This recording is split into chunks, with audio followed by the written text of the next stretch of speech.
students with ADHD and special needs. We are excited that you have joined us tonight to hear our three panelists. The mission of Northern Virginia and DC chapter and CHAD National is to improve the lives of children and adults who are affected with ADHD. Our chapter, one of the many chapters of this national organization, aligns with the national mission of improving the lives of those affected with ADHD. We are a volunteer organization of trained professionals who offer support in a number of ways. We offer free monthly lecture series on the second Tuesday of most months. We have support groups for parents, students, and adults. We have an annual resource fair in October, and we offer individual support that we provide through our responses to your email inquiries. Today we have three panelists. She has 21 years of experience in special education as a classroom teacher, as well as a transition teacher, and now as the educator for Parent Resource Services. She received her master's degree from the George Washington University in special education in transition for students with traumatic brain injury. Leanne, welcome. And could everybody please stay on mute and keep your screens off during the presentation? Well, thank you, Cheryl. I am going to share my screen and show a video about what PRS is. Hopefully I can make it full screen, or maybe I can't.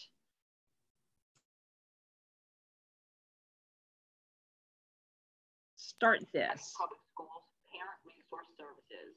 Over 30 years ago, the Virginia Department of Education developed the Parent Resource Center model to support families of students with disabilities. Loudoun County was the first of 5 jurisdictions to see the value of supporting families by establishing a center and staffing it with an educator and a parent of a student with disabilities.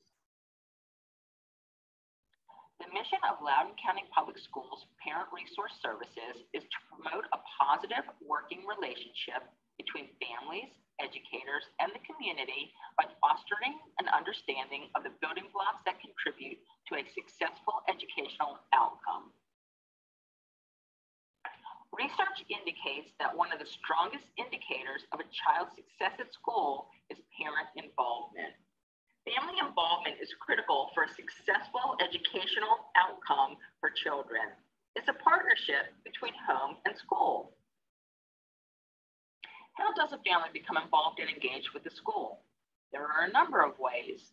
Attend school functions, volunteer at your child's school, educate yourself about school resources, educate yourself about the special education process and your rights as a parent, communicate with your child's teachers, stay informed about ongoing school assignments, sign up for and read announcements through Peach Jar and Connect Ed emails. Parent Resource Services provide supports to families in a variety of ways. We provide direct assistance to aid parents as they navigate the educational processes and the array of resources. We talk to parents by phone or through email. We meet with families in person at our office or at a school if it's more convenient. Parent Resource Services connects families and educators to school personnel. Often a family does not know who or how to connect with school administrators, special education supervisors, social workers, as well as services such as home instruction, homeschooling, special permission, guidance, and more.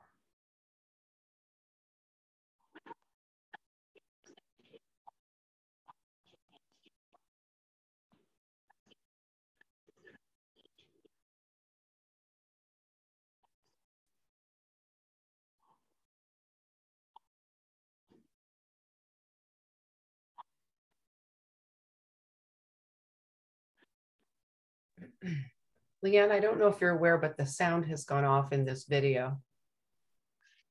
We can't hear it. You can't hear it?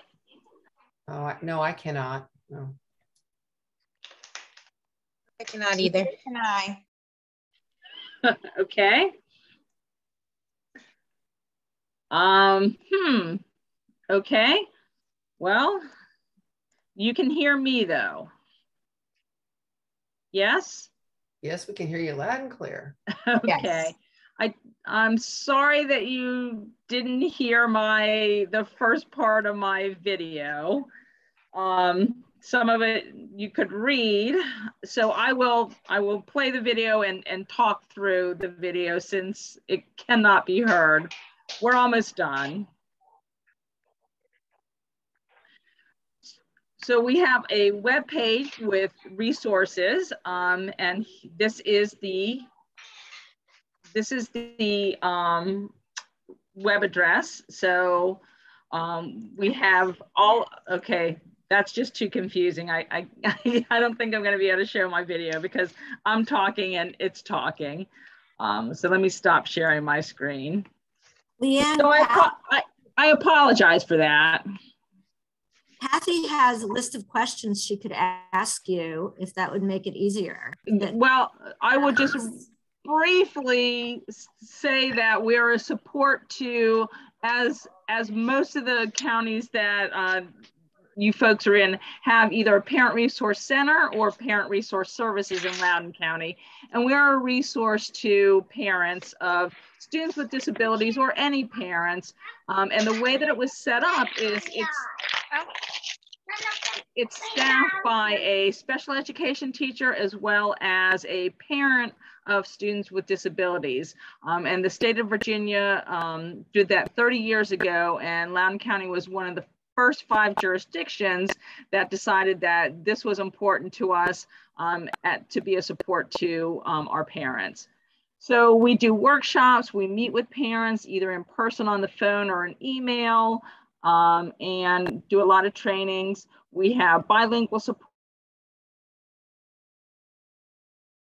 County do have great bilingual supports as well. So that's kind of what we are in a nutshell. And if you want to ask the questions, go ahead. Can I ask a question first, just a general question? Sure. For parents that are looking for, or that are starting to recognize that their child needs support, would they contact your office if they're in Loudoun County, or would they go directly to their school counselor or to the principal? What's the line for parents to be able to access disability supports? So if they're interested in starting the child study process, that would go to their home school. So it could be an email, a phone call, or an in-person to usually the special ed designee, which is the assistant principal.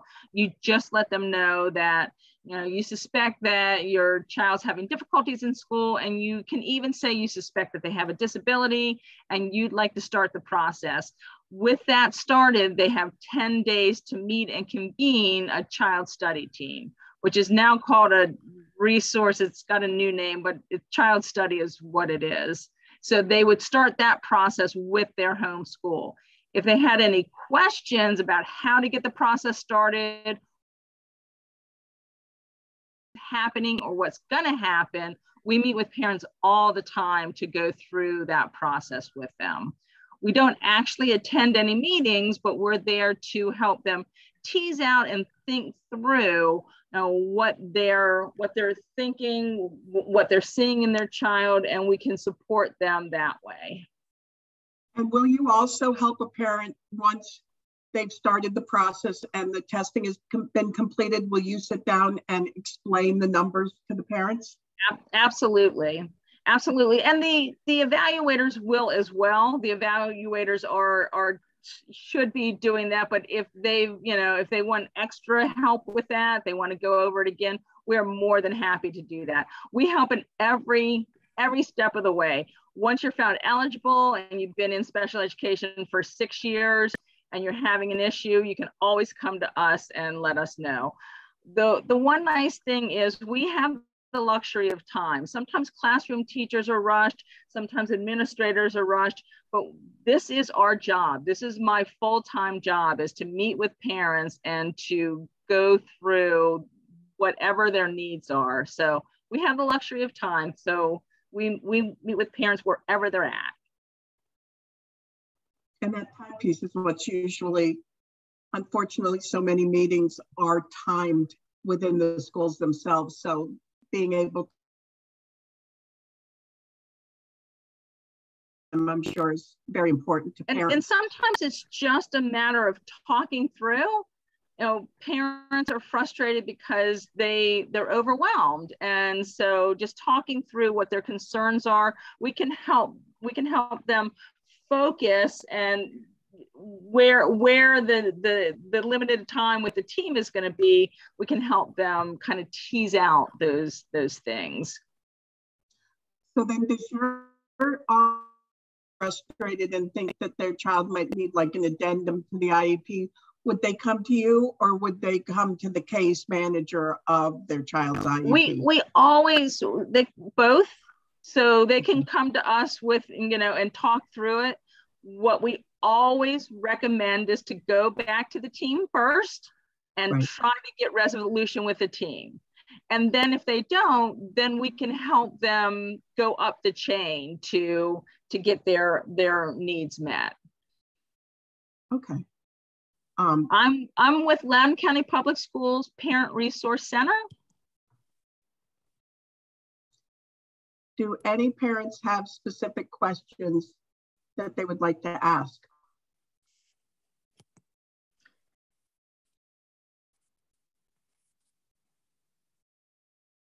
Okay, so somebody's liking that Alexandria City also has fabulous staff. And what I think is wonderful about the Resource Center is you are allowed to be, you know, more of an advocate in sitting down and having that time and understanding what the frustrations can be. Well, we're not an advocate. I work for the school system, but what I am is a resource to help parents talk through. We don't maintain a list of advocates, but the ARC of Loudoun is who I refer my people to. If you're frustrated and want an advocate, and I have no problem with parents getting advocates. I know sometimes that's what's needed, but we try to get to the point where we can help you have those conversations with the team so you can avoid that, but sometimes you can't. I didn't mean advocate as in the legal advocate. I meant you can give parents the information that they actually need. Yeah. Yes. Wrong choice of words with the public schools. And the one thing that I did want to talk about that I was thinking about, because I know that this is, you know, what school options there are. And you know, the things that I kind of wanted to highlight is, you know, I work for a public school system, and the thing that we keep in mind first is every student is a general education student first, and we are definitely interested in the least restrictive sense for your child. All services and placement decisions are an IEP team decision, and parents are an integral, if not the most important part of that IEP team, because you know your students well, you know them best. When I talk to parents, what I advise them is be as specific as you can with, you know, the issues that you see at home, and bring specific examples. So if you're sitting down and doing homework, you know, and you're seeing again and again that there's a specific issue, bring that to the team so they understand. So, you know, there's certainly general education settings, self-contained settings, residential, but it really is based on what the needs of your student are, and it's an IEP team decision. So those were the points that I wanted to make in terms of, you know, public school, and that's true of all public schools. And we have Virginia, can their children attend schools in Virginia? Do you do pupil placement into Loudoun County? The pupil placement like they do for, I know Falls Church City has paid pupil placement for students who don't live in Falls Church City. Is that typical of most school districts here or no? Yes, I think so. That's not so. Not your office. Not my. I'm sorry. I don't know. Yes, I'm pretty sure, but the ins and the outs, I would research that and get back to you and let you know. But I would just say that this person is someone who doesn't have to, you know, speak for a school system. I've never heard of people crossing state lines for public schools. but they do cross state lines for private schools. But private, I've never right. heard of crossing a state line for a public school. Yeah, I don't know. There's other questions. Okay. Somebody asked, why does having an advocate seem so adversarial to public schools? It seems to me that having an in-between person with significant knowledge of the IEP process would be beneficial to all. Is that something you could address, Leanne? Well, I think that it shouldn't be adversarial. It should be collaboration. I totally agree with that. And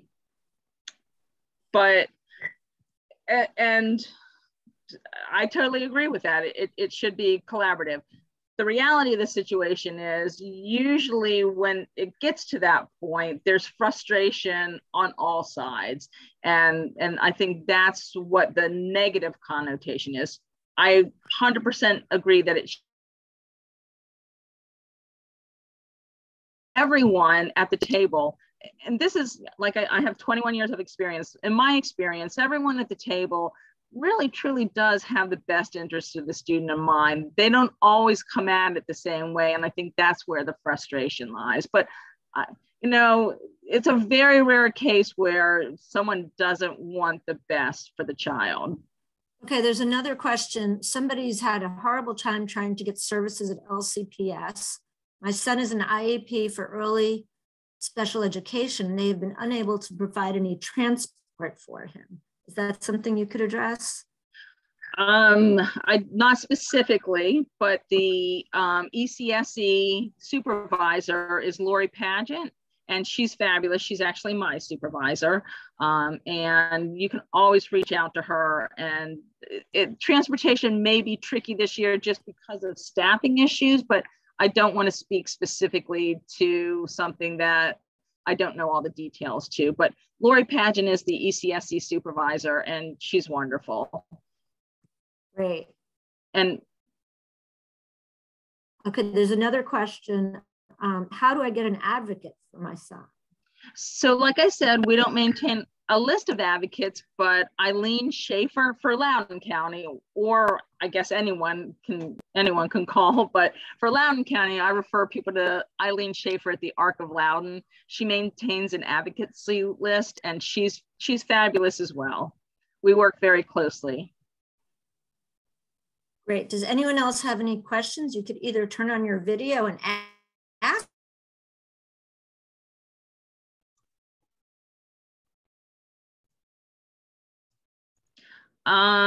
If you email me, or I don't have it tonight here, but if you could email me, and I will put my email in the chat, I can email that information to you. I can give you her email address as well as her direct dial phone number. Okay, Kathy, did you have any questions more from your list about providing special ed services? The only thing that I had a question about is if a parent wants to use your office, is there a process that they need to go through for making an appointment, for coming in, any pre-paperwork that has to be done like there is for special education for any meeting? So we're an office of 2, and since the end of last school year, my parent partner retired, so we are an office of 1. So we're very casual. It's just me. So just give me a call, send me an email, and like I said, we can meet and talk on the phone. We can talk through email, and I'm always happy to meet people in person. I met a mom who was a teacher. I went to her elementary school on her lunch break just a couple of weeks ago, and we met. I'm happy to have people come to my office. If you have, I can go to your child's school. They're always willing to give me space. So I'm very flexible. So my other question, kind of following up on what you just said, I think you've answered a part of that. If a parent is trying to figure out who they go to, how they maneuver something, what they do, you would be that person that they could speak to in order to know who's the person I speak with and how do I maneuver this? Absolutely. Like, I don't know the answer to the out of state, but I tell you, I can find it. So, you know, if I don't know it, I will find the answer and I will always get back with the parents. So yeah, I'm a good resource to start with. I may not be the resource that you end with, but I'm a good starting point. Okay. So those kind of fit my questions. One more question. Are there any limitations to what you can offer that you would then have to say to a parent, you know, go back to the principal or go to the superintendent's office or something like that? Or are you really any question, and if you have to move them on, that's okay? I'm any question. I mean, I've gotten many interesting questions. Like I said, I may not be the right person to end with, but I'm certainly a good person to start with. And okay, and like I said, if there's an IEP discussion and frustration, I'm really good to listen, but I always refer back to the IEP team because they know I don't know the student, I don't know the team, and so I always defer to them. Perfect. There is one more question. Okay. So somebody typed in, I'm not sure who to ask. Why is there an emphasis on progressing with academic skills on grade level when the student is performing below grade level? On my student's part. I'm just trying to understand the reasoning. I'm not sure if you're the right person to talk to or if you could tell us the right person. Off the top of my head, I don't know who the right person is, but if you would reach out to me in an email, maybe we can get a little bit more specific. That would help me formulate a response. Okay.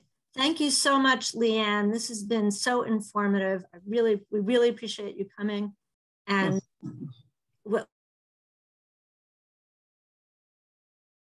is going to introduce the next panelist. So now I'd like to introduce Megan McNeil.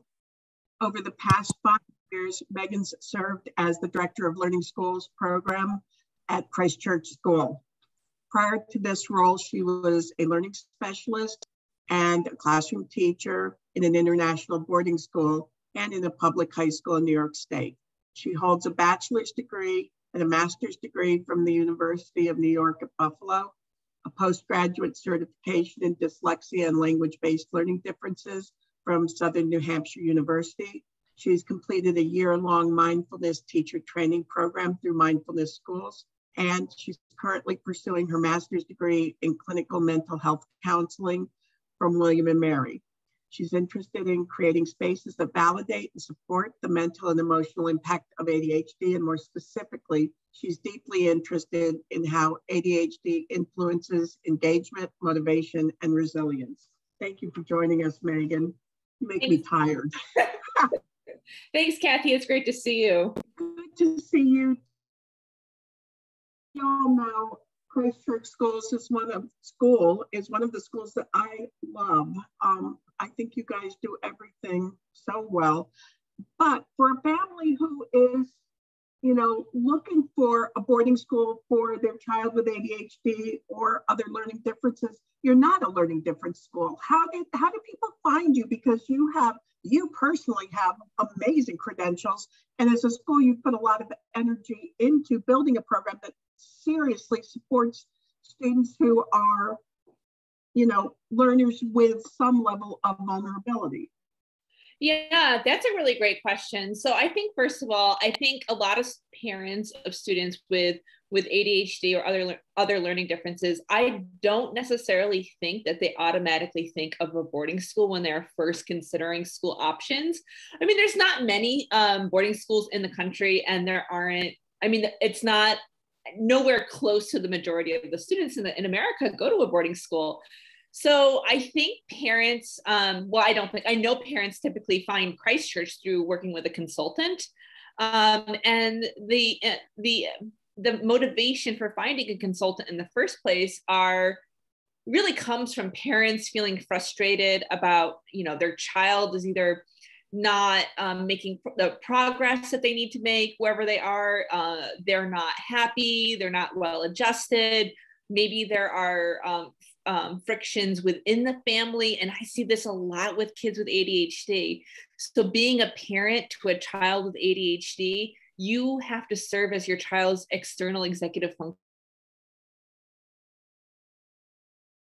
Can really, really tear down or fracture a relationship. So I think all of that combined is one of the are like the main reasons as to why and how our parents come to Christchurch. And I would think it would be very similar to like parents finding almost any boarding school. But Kathy, I just want to touch a point on something that you asked, is that, or that you stated, we're not a school for students with learning differences, but we have a program for students with learning differences. And that's a big difference. So there are some amazing boarding schools and independent day schools that are specifically geared to working with kids with learning differences, and they do amazing work.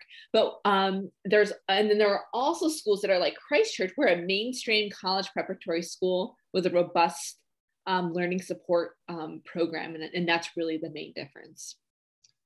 And that's a huge difference, actually. But what you offer your students is pretty spectacular.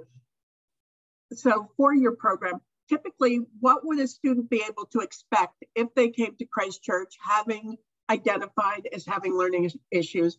What can the family expect in supports that would be typical of a school like yours, and absolutely would be the school like yours, what you support with? Yeah, that's a great question. So, I mean, I think in contrast to the presentation on Loudoun County, where they were talking more about identification and what do you do when you suspect a learning difference in your child. The students that are coming to Christchurch, especially the students that are going to be part of the LSP program, first of all, we're a high school, so that they're older. You know, they're coming at high school age, but we know that they have a learning difference. That's why they're coming here. And they're coming in with psychoeducational testing. They're coming in with, if they're coming from a public school, they often are coming with an IEP or a 504 plan. Or if they're coming from another independent school, or sometimes they're coming from a school for kids with learning differences, and they're coming with a school-based accommodations plan. So in the process, we have an understanding, or in the admissions process, we gain an understanding as to what their diagnosed learning profile indicates and what services and support they have received in the past, and to what degree of success those services and supports yielded. So when a student comes to Christchurch, I'm part of their admissions process. So I work with our admissions team, and I read their file, I read their testing, I connect with the family, I connect with the kid. And it's really just a process of understanding what is the family looking for? Why are they coming?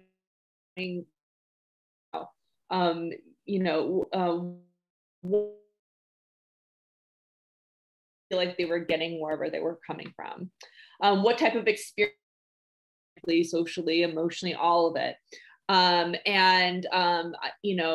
look at what the child has needed in the past, I look at their current diagnostic needs.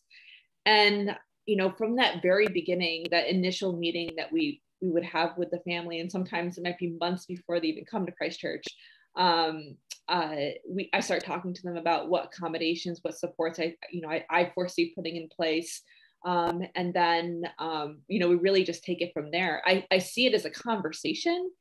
So I never want to promise something that we cannot deliver. And I want to be very upfront with parents as to what we can and cannot do. But I also want to work with parents, and I want to work with kids, and I want to make sure that we're giving them the accommodations that they need and that they deserve. But what can a family expect? Well, they can expect a lot of collaboration in the process. And I think that that's really, very much in alignment with most independent schools, especially a small boarding school, where we can have this level of attention for each student. And if they're coming to Christchurch in particular, they can expect to be held accountable for achieving or engaging in every facet of our college preparatory curriculum. So there are a few things that we do at Christchurch that are a little bit unusual, I think, and I don't really know how many independent schools are doing this, but we don't really give language waivers. And you might be thinking whoa, why don't you give language waivers? Because we teach foreign language differently. You know, students are not going to be marked off for spelling. Students are not going to be marked off for pronunciation errors, especially if they have a language-based learning difference. We want to pitch to their bat. And, you know, we've taken a lot of time, effort, and professional development on creating a foreign language program that meets students with learning differences where they are. And I think that gives them confidence and independence to face other academic and life challenges, instead of just saying, oh, here's a waiver, you don't have to do it. What kind of message is that sending, you know? So I think so Kathy, your question, what can parents expect? They can expect a lot of collaboration. They can expect their child's situation and case to be handled on a highly individualized level and with a lot of communication with me. So the accommodations plan, like I said, it's an initial discussion during the admissions process. Before their child even comes to campus, I share the child's accommodations that I plan to implement in writing, and I invite the parent to discuss that further.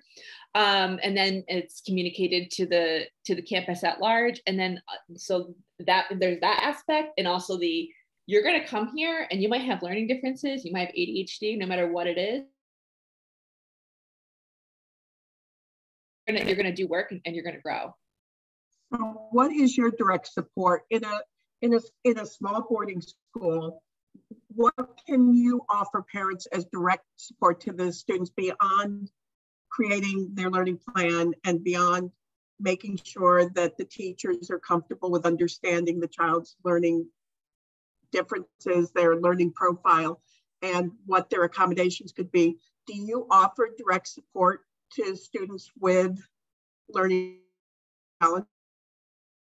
Students that have come into the school for the learning skills program, they meet in a class.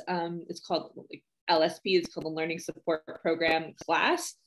And they meet in sections of 6 students and 2 teachers. And in those classes, they are taught, guided and coached in executive functioning skills, and also provided content area support in every subject that we teach.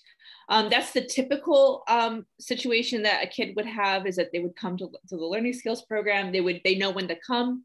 It's on their schedule. It's slotted into their schedule just like a normal elective. So we're not a drop-in center. It's a formal class. And in that class, we're building executive functioning skills. So we're providing the coaching oversight and holding students accountable for utilizing the skills and strategies that we support or that we promote in the program. And we're also doing reteaching. We're doing just one-on-one or small group academic support, like I said, in every subject area. And one of the things I think that makes our program really unique is that every teacher in the program was once a classroom teacher in some subject area. So we have a former math teacher, former history teacher. I was a former Spanish teacher myself, and English as an additional language teacher. So we're coming into this space and kind of collaborating and sharing strategies and pedagogy to really help meet students where they are across various disciplines, academic disciplines, while promoting that developmental skill acquisition. And then in addition to that, we are behind the scenes. I think that this has become a huge part of my life this year. It's always been part of my life, but I think this year it's been really big. Is this like a lot of advocacy for our students behind the scenes, with teachers, with coaches, with dorm parents, because guess what? Your learning difference is not something that just turns on and off in the classroom. It is your whole way of walking and working in this world.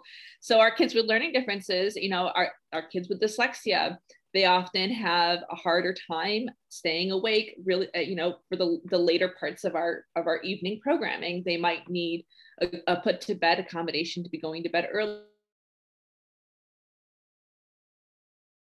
to process language, and we do everything in language. So those are the types of support. So aside from, yes, we have an accommodations plan, and yes, it's communicated to parents and to teachers, but they're also in a structured.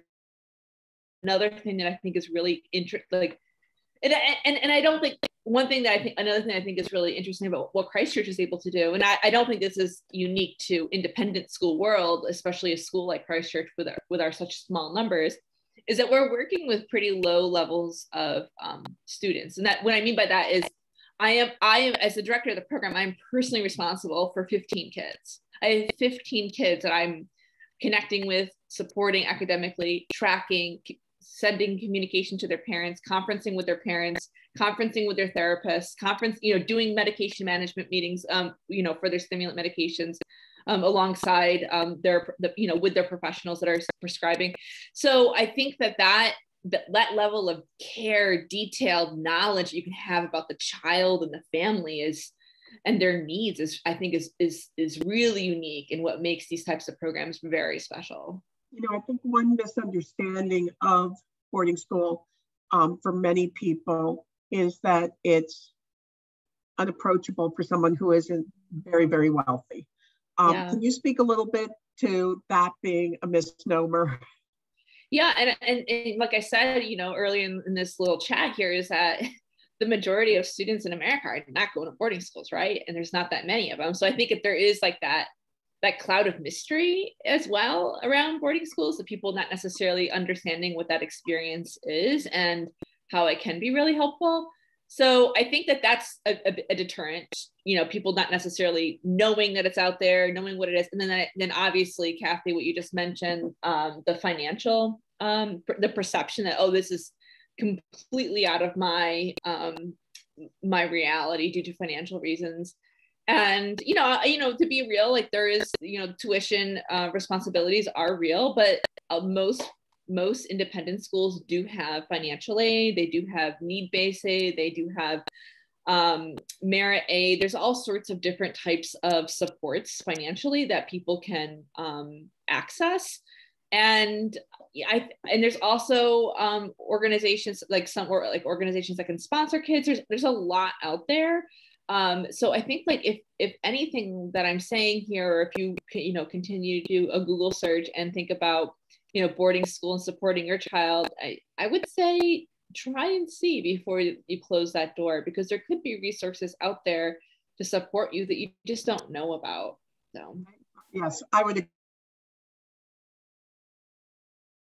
expect more money for boarding schools than most people think exists, and some of it goes unused there and available to them. Can you tell me what a typical day is like? A boarding school, I think, is such a good option for a child with particularly ADHD because of the structure. Can you tell me what that day-to-night structure looks like for your boarding school, for Christchurch? Yeah, I can, and I think that the structure the point of the structure of this question, I think, is really interesting, because like different boarding schools are going to have and offer different structures based on the student needs and profiles of the kids at the school. So with a small school like Christchurch, we're a mainstream college preparatory school where a third of the student population has a diagnosed some form of a diagnosed neurodiversity, such as a learning difference or ADHD. And for a school like us, we offer a lot of structure. So a typical day will start, the kids will wake up around 8 o'clock in the morning. We don't have any classes before 9 a.m. And that's because of a lot of research that has that our administration has engaged in around neurodevelopment in adolescents, and they just need more sleep. So they usually get up around 8. They're in their first class by 9. Breakfast is most students go to breakfast from 8:15, 8:30 within that time period, and then they take 3 classes a day, and the classes are about an hour and a half each. And the reason why they have only 3 classes, and the reason why they're so long, is because we really believe in hands-on and place-based learning, and we try to incorporate that into the classroom as much as possible. And you just can't do that if the classes aren't long.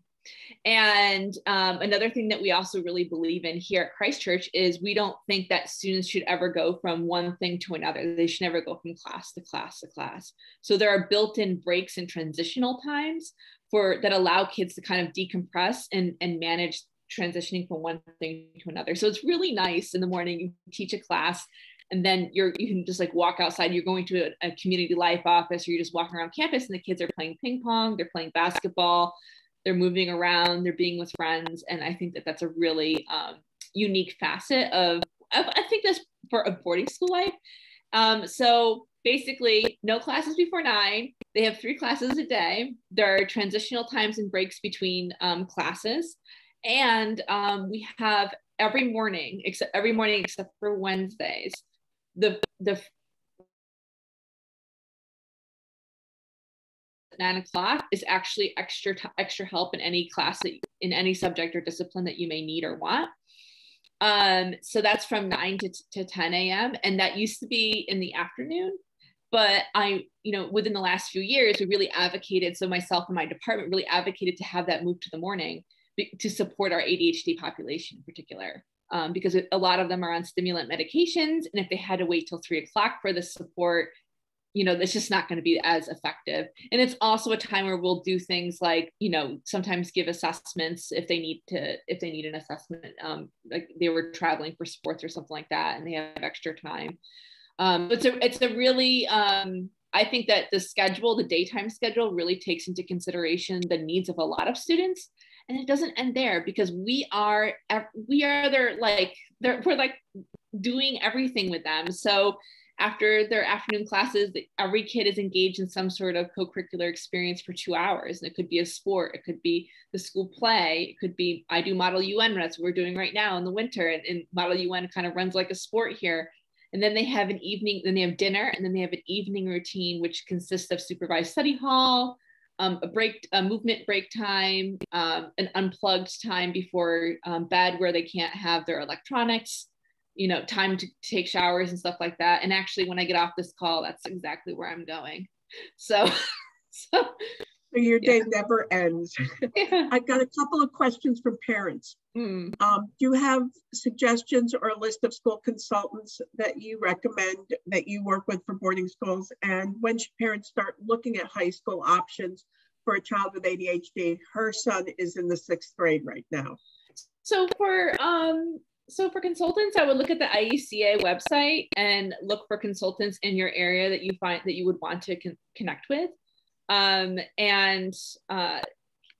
can put the link to that in the chat in just a minute, just so you can have it, that database. But I would definitely look for a consultant that is part of that IECA network. And that's the International Educational Consultant Association. And then when to start looking for high school. I would say middle school, anytime in middle school, if the child is motivated to look, let's say try to engage that curiosity and motivation, and just go to different campuses and see how they feel, and talk to different people and see what they tell you about different schools. It's an exciting time. I have another more specific question. Does your office work with students who have a math learning disability? Of course, yeah. And it's not even an office. We are a hands-on program. This isn't just me sitting behind a desk coordinating accommodations. That's part of it, sure, but it's also working with that kid one-on-one, finding strategies so that they can feel more confident, independent in their ability to do math, because with and without us. So it's not just an accommodations type of program. So a final question that I have at this point is, what characteristics does a child need to be successful in boarding school? That's a great question. I really think that they just need to be willing, and they need to be able to formulate relationships with adults. I do, because you can have a great kid, like that, super smart, but maybe has a learning difference. But if they don't want to work with an adult, if they don't want to work, that we can do for them. So that's really all they need. And I get kids all the time that are coming to Christ Church. Their confidence is shot. Their independence is shot. Their social skills are weak. They haven't experienced academic success on their own, and they want it. And the typical kid that I work with has been told by their parents over and over again, "Oh, you're so smart. You're so smart." But there's no way they believe that, because they haven't experienced that. So a lot of what we're doing is rewriting that narrative. And if the child cannot or will not let us in, then we can't do that work with them.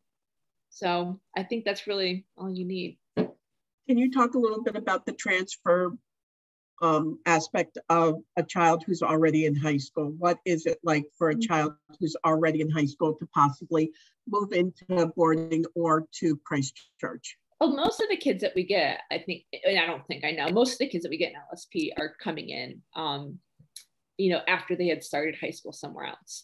So a lot of them come in 10th grade and quite a few come in 11th grade. So they're coming in because wherever they were before, it wasn't working in the way that the whole family felt that it should be working most of the time, right? So the transfer process, they apply like any other kid, and we, like I explained a little bit about their admissions process with me is, meeting with the family, meeting with the kid, deciding, looking at what was happening at the high school where they were coming from and what wasn't happening. So I think it's very, very typical. This is like the typical profiles that I work with. Is that they're either coming from a private school, like if they're coming from a school for students with learning differences, they want to come to our school because they just want to be in a mainstream school. So they want. So I'm working with them to create a transition plan. If they're coming from another independent school that maybe doesn't have such a robust program, maybe they had some executive functioning coaching, but they didn't have a learning support program that could provide content area support in every subject area. Then we would create a plan based on what they need. And then the other type of student that I often see is a kid coming from public school and just not being able to access the level of support that they need in a public school. Often the kids that are falling through the cracks, the ones that aren't failing enough. And then we would be working with a plan to kind of meet those needs. So, I mean, it would, whatever transitional plan that that they would need would be created based off of my knowledge of what they need because of what they had or didn't have before coming to Christchurch. I hope that answers your question. I'll ask another one on that because I've had parents ask me this. Is it typical in boarding schools, and I don't think it's typical for Christchurch, but tell me if I'm wrong, that you have to reclass if you come in as a high school student? Well, it's not, it's kind of typical. I mean, I don't want to say it's like very typical. A lot of the times when students are coming to Christchurch or you're making a move, like, so you're moving high school. So a lot of the times you're coming because the year before wasn't very successful. A lot of the times, not all the time. And so that's why students do not have to reclass, students not always reclass, but sometimes it is in the best interest of the child's academic trajectory to reclass. And so during that process, it might be recommended, it might be, we might have a strong advocation that a student do that. And I believe most of the time it's up to in the end. As long as they have the credits. I have two more questions, then you can go to your evening activities. Is there ever something that you would say is specifically a type of disability or a type of an area where you would say to a parent that you are not the right fit for the child coming in? Yeah. I think it would really depend on like the services that they would need. So if I mean, I had this, I'll give an example. So last spring, I connected with a family that, their son was mostly receiving speech-based learning support. We don't have a speech pathologist here. And, it would be very difficult for us to coordinate those services. So I was very upfront with the family. Like, this is what we could do to provide language-based learning. And this is what we're just not able to do because we just, these are the resources that we have. And the child is here and doing fine. So I think that, and that's an example of when I'm reading the file, I can see that we would most likely be able to support the kid with the services that we not able to offer the services the kid is used to having and that the family may want. But at the end of the day, the family ultimately agreed that what we were able to offer would be compatible enough for their kid. And so they sent them to Christchurch. But for, I would say, like, you know, significant hearing loss or, you know, more extreme cases of kids on the autism spectrum, kids that will need a one-to-one aid, conduct disorders, you know, anything that will be a threat to themselves or the community, like in a violent way. So I mean those are really the diagnoses that I would say might not be a very good fit for Christchurch. And every school has that box that they fit and don't fit. Yeah. The final question is, if a parent is feeling like the placement as we're moving towards semester isn't good where their children are boarding schools in general open to rolling admissions if they have room and a child could fit that they could enter during the year, or is it an admission process that happens for September? I think that most boarding schools have rolling admissions, especially small ones like Christchurch. So yeah, I think that if things aren't working out, I would definitely reach out to schools in your area that you think might be better, a consultant, you know, explore your options. You don't have to suffer in silence, and you don't need to wait for a certain time of the year to explore other options. Thank you, Megan. I really appreciate you joining us. Oh, thanks, Kathy. Great to see you. You too. Enjoy the kids tonight. Thank you. Bye. Bye-bye.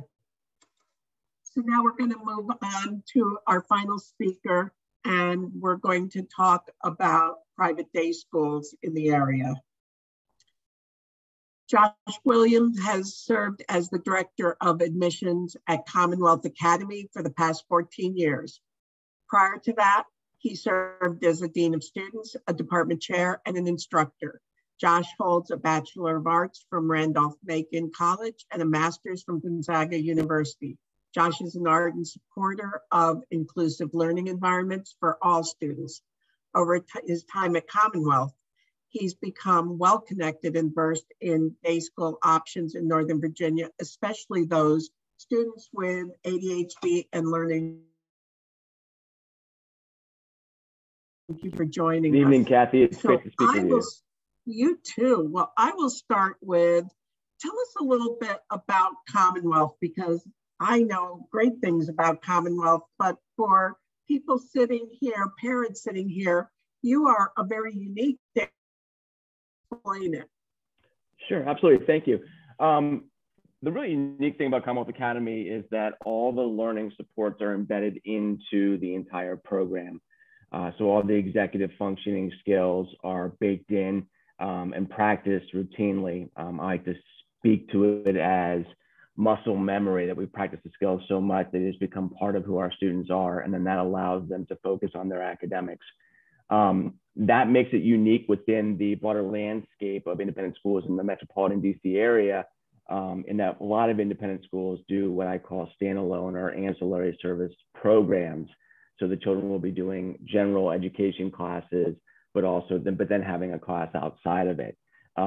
Whereas what we do is we run a very general education, traditional academic class and workload, but with all the executive functioning skills baked into who we are. Commonwealth Academy is about 80% ADHD, so we know who our students are. We're also a college prep school, and that's really important because we want to make sure that we're keeping that intellect engaged in the process. Yeah. But you're really known in the community as the college prep school. I mean, you do a great job for the twice exceptional student, but you are a college prep school. So I'll ask you a question like I asked Megan. How do families find you? You know, when you Google all the schools, you come up as college prep, except you are such a unique program that truly parents, they practice what they preach. If you ever go visit Commonwealth, you will see all of it embedded. How do people find you? Yeah, a lot of different ways, actually. And the most common one is just word of mouth. parents talking to parents, parents talking to colleagues, parents talking to neighbors. The other major way is through educational consultants. I would highly recommend any parents that are looking at private school options. There's a couple ways to go at it. One is to be looking at it from I'm going to do it by myself, do research, go on Google, talk to other parents, attend school fairs, attend functions like this. The other way is to hire an educational consultant, and they can really sort of narrow those lists down really quickly. And the great thing about educational consultants is they also can do the whole thing for you. They can help you through the entire admissions process.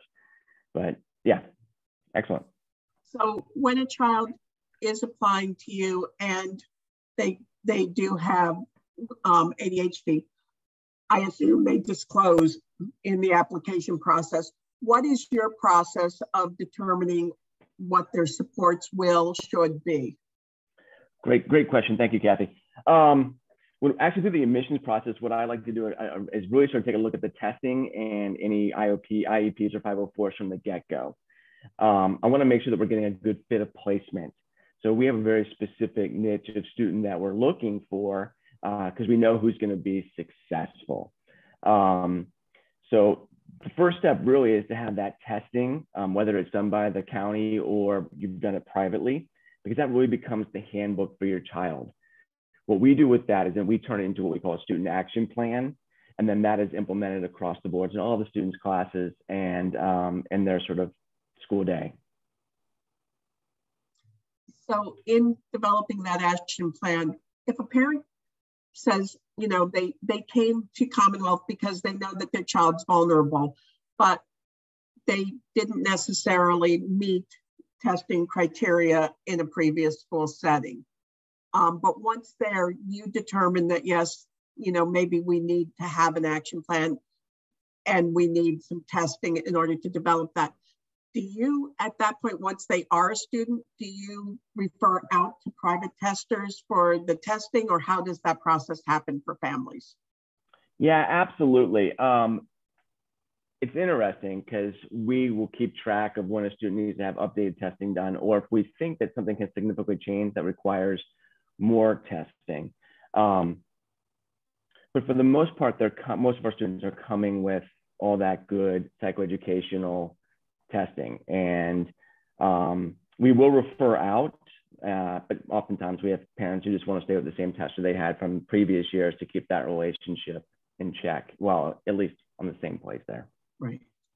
Yeah. So you said that, and I know that the executive function program is embedded into all of your academics. How are your teachers trained? Fantastic. Yeah, so excellent. What we do is all of our teachers are actually content educated, and then they generally have a master's in education. Our system is so consistent and so routine, and we have our teachers trained in how we do things. So in a lot of school systems, you have teachers who are, I'm going to just say that, call them independent practitioners, and they sort of manage and run their classes as independent teachers. What we do is we ask our teachers to follow the same process within the classroom, within the school day, within the organization of the students' materials, so that the teachers can really sort of focus on the teaching and the good stuff, the content, and getting that information across and having the child become successful with that. I have a question. In your school, in private schools, well, it's school to school will be the answer to the second part. I don't know why I asked that. How current should psychoeducational testing be? Great, yeah. So the rule of thumb on this one is generally 3 years. However, during the admissions process, sometimes that 3-year cycle does not always line up, or it's at the south end of that. So what I like to do is I like to look at any psychoeducational testing we have as a baseline, understanding that the child that took that test 3 years ago is probably not the same child that is before us today. And that's sort of a big piece. Like, we want to keep that in that 3-year range, but older testing is just as good because it has a lot of sort of the core pieces. The academic levels will change, but generally the overall intellect and the diagnoses don't change that much. True. the big thing for this mom, how current should it be? If your child's in high school after 16, you have to retest for the adult intelligence test. You move from what's called the WISC to the WACE, and that's important for college. So that I'll just throw that other piece in as someone who tests. So when you look at, generally, when you look at private schools, I'll ask a similar question that I asked Megan. A lot of parents shy away because they think financially they just won't be able to handle it, even though the small class size, et cetera, is so good for a child with ADHD. What do you say to that parent who's like, I can't even start to consider this? Yeah, I completely understand. I mean, staring down the price tag can be quite daunting, but there's multiple ways to sort of make it happen. One is through financial assistance, and I encourage everybody to apply, even if you think you're not going to qualify. There is payment plans that can be set up, and this is generally at any independent school. At payment plans, you can do monthly payment. The other thing that we currently is still in place is you can use 529s now at $10K a year to offset some of the cost of independent schools. So it's there's a variety of ways, and what I would really implore is that you ask the admissions people about financial assistance when you're going through that process. Please don't let price scare you away. Take that deeper dive, because once you start to get that element of how much you're getting, it sometimes offsets the price tag. I've actually had a couple of parents refer to it as a sanity tax, that just having known their child's needs are going to be completely met without all the ancillary supports outside the school that have to be put in place. So I would really ask that if you're going through the admissions process, ask about financial assistance, ask about how payments can be made, and you'll be probably really amazed at what can be done. I've got a good question that just came in from somebody else, so I'm going to move to that. How does a child coming from a high school that's 80% ADHD or a school that's known to support learning disabilities, how does that affect the way that the college might view them? Yeah, thank you. That's a great question. Honestly, what we're finding is that colleges are looking at us through a different lens in the fact that our students are so well prepared. I think a lot of colleges and universities are really beginning to recognize the power of neurodiversity, and learning different or having ADHD does not mean that you are less than. And in fact, most of the times it means that you have a lot more horsepower than a lot of other individuals do. And so what we have at Commonwealth Academy is we have a full-time director of college counseling. So he spends a good portion of his time instructing and telling the admissions directors from colleges and universities about Commonwealth Academy. So they don't make those assumptions about who we are or what our academics are, that they are on grade level and they are going to be prepared for college, not only academically, but also when it comes to the executive functioning skills, which for all of us that have been to college understand that is a major component of going to college, is just being able to manage your time and assignments and get to class on time and all those kind of great other pieces. Yeah, I mean, that's a great question. And I will tell you, don't let the horsepower really, the horsepower will definitely get you there. And so we just want to make sure we have our students have the right skills to be able to capitalize on those. And I'll just add, like, if you look at the Ivies, everybody has to post their metrics. And the Ivies generally have about 20% of their class, somewhere in the low 20s, is ADHD or learning disabled. And they need that cross-section of students, and students who've declared in the admissions process as opposed to disclosing after the admissions process for federal funding. So they're specifically looking at a cross-section of students that meet their academic rigor, but then have a broad section of whatever else they're coming with, all of our own individuality. Are your classes, somebody's asked, group by ability or group by age? That's a great question. Thank you for asking that, because I was actually I want to speak to that. as children grow and develop, they require different sets of skill sets. And so to specifically answer your question, like Commonwealth Elementary School, we do group them by ability. And the reason we do that is we want to make sure that the core academic pieces are intact for our students before they get to middle school, those being reading, writing, and arithmetic. So we do ability group them in our elementary ages so that we can propel them forward in those classes where they have some really great strengths, but also shore up and maybe remediate some skill sets in those classes they need a little work in. When we get to middle school, we run them all at the same level. And what we ask is that they use their accommodations to sort of bridge that gap. So we have that 3 years in the elementary to really try to get them up on grade level or above. And then we get to middle school and high school clearly all the way through. We're running more of a 504 program where we want them to use their accommodations to kind of bridge those gaps in the learning there. Do you have a learning center, Josh, that oversees the accommodations and oversees the supports for the kids, or is it based among, okay, yes, you do? Yeah, absolutely. Yeah, no, we have a director of student support services, and she manages all of our student action plans, the implementation within the classroom. She also manages all of our executive functioning skills programs. And we have a executive functioning skills rating system, which is even more incredible, that we are able to track each of our students' executive functioning skills.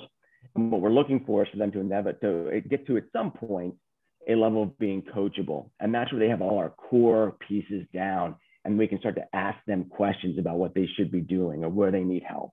What we're really looking for is to take our students from awareness, acceptance, and ultimately into advocacy.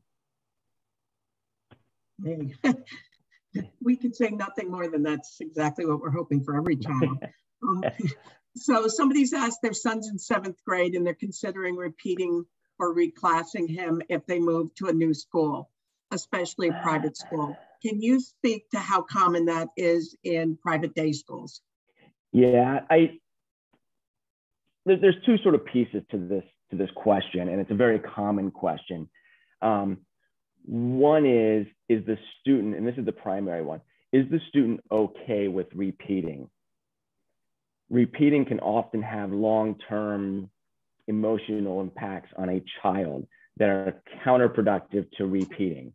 Now, in the past, I've had students who have come, especially in the admissions process and during interviews, say, hey, I want to repeat. I feel like I just missed a lot last year. And especially during these COVID times, there was a lot of students who felt like they missed out on the social growth and the academic growth.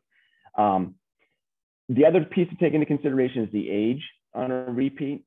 You know, if they're younger, possibly, but again, repeating is really a tough question, and it really comes down to the individual student. And so I think it's a great topic of discourse and dialogue between the parents, the student, and the school. And obviously, it also depends on the school that they're going to be moving into. So when students come in with either an accommodation plan from another private school or an IEP or 504, does that directly transfer, or do you always reassess and come up with what you believe are the best accommodations? Yeah, so we feed off the testing as the accommodations. It's not uncommon to see sometimes more accommodations be put in place, and then we push back to the doctor and say, hey, here's what we did, and this is what we've been doing, and it's been working really well, so we might want to add that into that list of accommodations, especially when we get to that high school level, because we're starting to move into that realm of it becoming legal, and especially when we get to be 18 and above, that those accommodations have a legal implication to them. So we want to make sure they have all those accommodations and they're practicing them before they go off to their next adventures after high school. Yeah, so I've seen accommodations go away and I've seen accommodations be added. The majority of the time when you see accommodations go away, it's that the student has learned to do them for themselves. Mm-hmm. And that's actually a really positive sign. So there's a question that's more global, but let's see what we can say about the research in this. Is there any information on how students perform later on, i.e. in college and professional personal life, if they had an IEP or an accommodation plan during grade school? Yeah, so It's really hard for us to track because of HIPAA regulations and privacy things. So a lot of times it's word of mouth.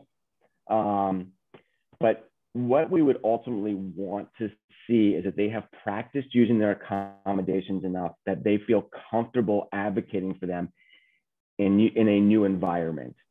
And at the college level, what we see and what we're hearing is that all the executive functioning skills that are baked into what we do actually are becoming extremely helpful. And so now, are they using them exactly the way that we teach them? No, and that's what we want. We want to see them taking those fundamental skill sets and manipulating them and using them so that they can perform better. But ultimately, we want them to be successful in college. And I know I can speak for myself because I'm a little older. The resources at the colleges and universities today are much greater than they were when I was going through. Right. And I think just the entire how will a child do later is based in, you know, there's such a broad spectrum of why a child would have an accommodation plan. It kind of has to match what exactly was going on. They might not be a candidate for college, but they might be perfectly fine in whatever their life track is. So typically, can you say, I lost my place, that's what we can typically say. Can you say what a typical day is for a high school student at Commonwealth? Do you offer other supports besides academic supports? Yeah, so let's start with the first question. We have a very consistent schedule. We believe in consistency and routine. And so we don't do block scheduling or rotating schedules. Those tend to trip those of us with executive function or lack of executive function skills, trip us up a little bit. So the typical day starts at around 8 o'clock and we do about 7 to 8, actually 8 classes. And then we end at about 3:45. Why it's a little bit longer is that when we get to the high school level, we're looking at adding foreign language. And then something that's unique to our program is we actually separate English and writing. They're two different skill sets. And so English classes are focused primarily on literature analysis, the historical relevance, all that good stuff. And then writing is just about the writing process. The reason we do that is we know that when they get to college and beyond, that writing is going to be one of those major skill sets they have to have. It also is probably the second or third most comorbid learning disability associated with ADHD. So we're going to work on writing every day for 45 minutes. So yeah, there we go. So let me go on to the second questions.